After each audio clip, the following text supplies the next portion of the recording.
I'm Anil Kumar, and now let us see how to solve these equations using inverse operations. We have 6 equals to 3 times x minus 5 inside the brackets, and the second equation is half times x minus 1 equals to 3. We'll solve this equation using inverse operation.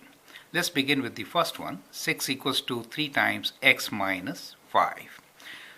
To get rid of this 3, we can divide by 3 on both the sides. So what we have here is we have 6 equals to 3 times x minus 5.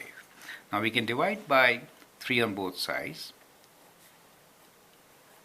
So when I divide by 3, 6 divided by 3 is 2. We get 2 on the left side, 3 divided by 3 is 1. So we're left with x minus 5.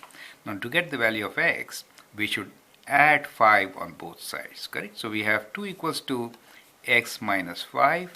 We will add 5 on both the sides. We'll do plus 5, and here also we'll do plus 5.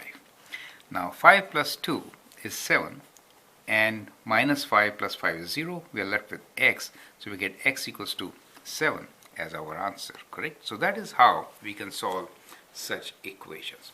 You can, as an exercise, check your solution, right? So check means substitute 7 in the equation. 7 minus 5 is 2. 2 times 3 is 6. You get your solution, correct? So that is how you could solve and then check your result also. Now you can pause the video, answer the next question, and then check with my solution. Here the first step should be what? We have x minus 1. Everything divided by 2 equals to 3. We need to solve for x. We can multiply by 2 on both sides, correct? So we have half of x minus 1 equals to 3.